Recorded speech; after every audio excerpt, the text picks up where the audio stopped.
what is like the fall equinox of sports, where we had the four major professional sports, the major league professional sports. I'm not disparaging the NWSL or MLS or whatever. I'm not football, baseball, basketball, hockey.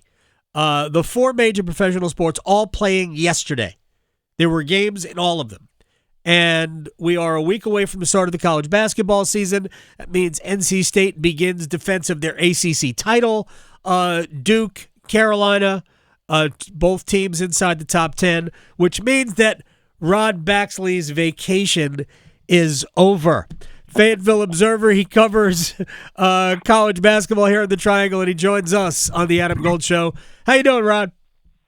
Good, man. Anything that keeps me from watching the Panthers on Sundays, we're here for it. My gosh, it's yeah. I don't even have anything to say about that. Let me just start with State, so I don't want to run out of time.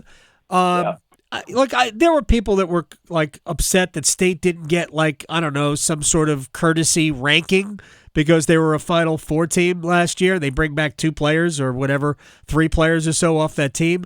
What do you make of the restructuring and of the roster, replacing DJ Burns and DJ Horn? Did they bring in any more DJs?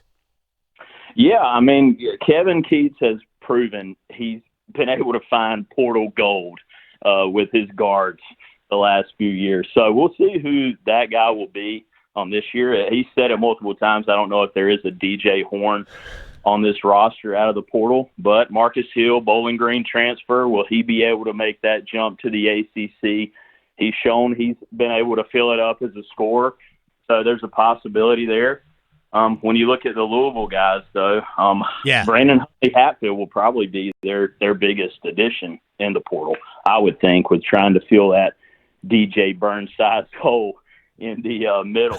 So maybe it'll be a little different this year, where their main guy out of the portal is a big guy instead of a guard to lead Keats' offense, because they have Michael O'Connell and Jaden Taylor coming back, of course. I think it'll be interesting if Dontrez Styles can have a big year. Yeah.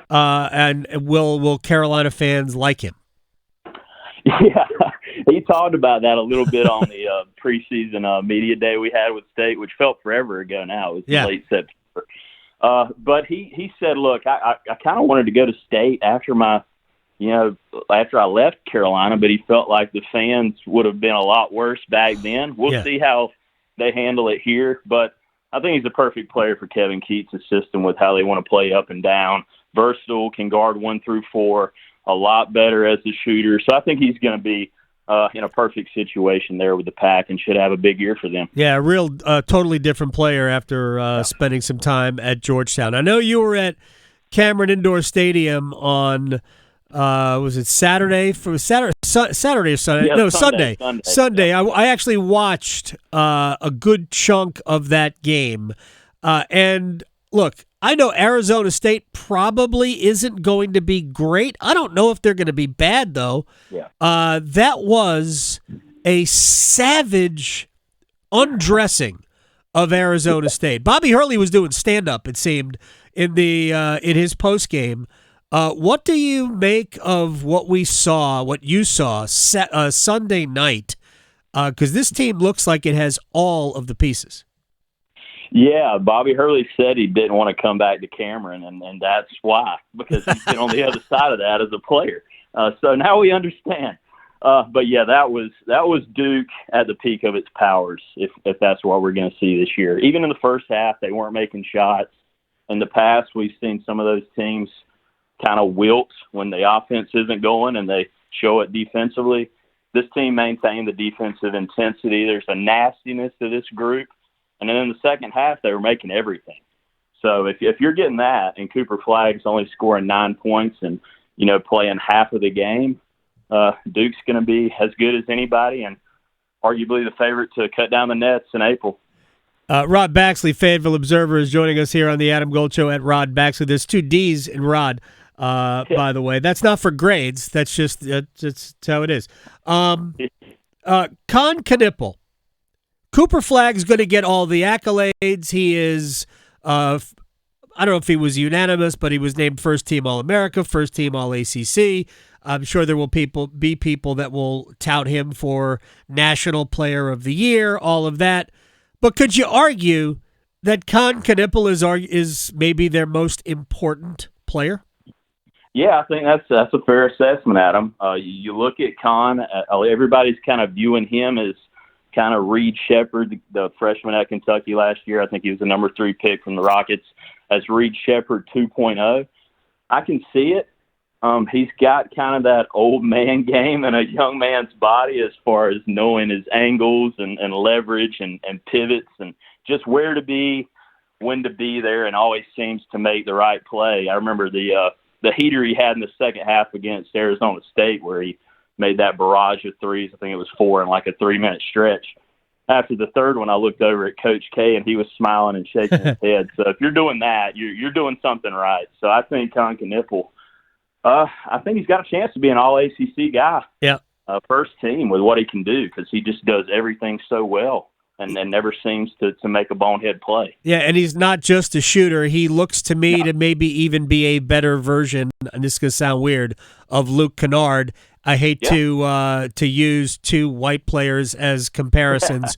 I generally try not to do that, but he does look like he's going to be a better version of that. And the amazing thing is that Duke's got 2 other legit wing players who would probably be automatic starters elsewhere in Darren Harris and Isaiah Evans, and it's quite possible that neither is going to get any time except in blowouts.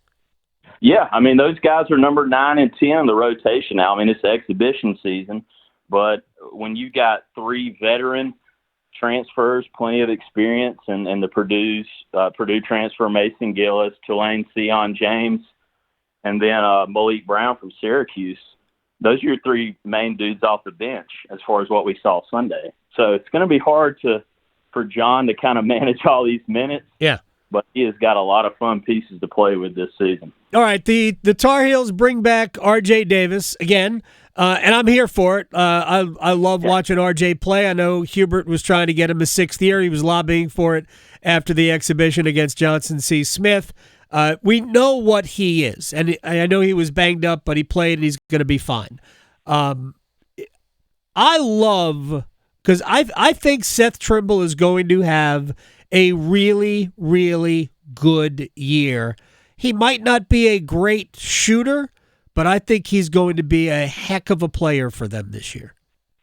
I'm with you, Adam. I mean, sometimes the best find in the portal is the guys you're able to keep. And luckily they were able to get him back after he had a brief exit. And he looks so much more comfortable offensively and just so much more balanced with attacking the lane.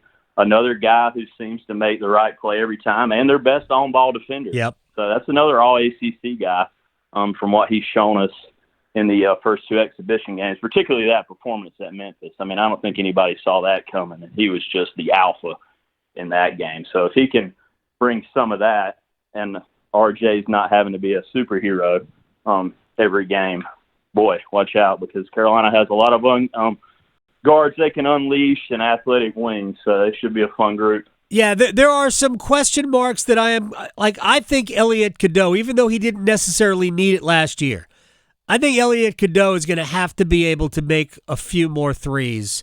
Like, he can't be, a 28% three-point shooter. That number's got to come up at least closer to 35%, no?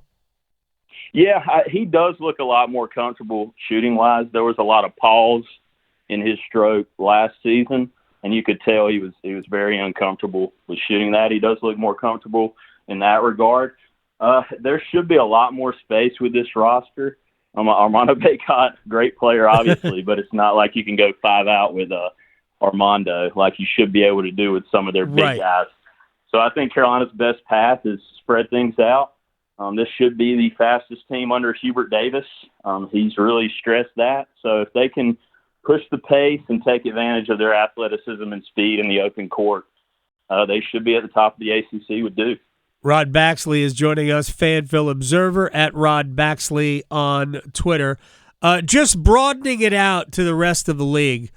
Other than Wake, because I think Wake's got 3 really good players, and if they can fit some pieces around them, I think they're going to be really good. But other than Wake Forest, who else do you think has a chance to push, maybe not for the top 2, but to me, maybe to get a double bye at the 46-team ACC tournament? Although we're only bringing 16, right?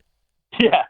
I don't think anybody wants to see whoever's the bottom 3 in this league. No offense to those teams, right. With respect, of course. But come on, guys, let's see the big dogs play and filter the rest of these guys out.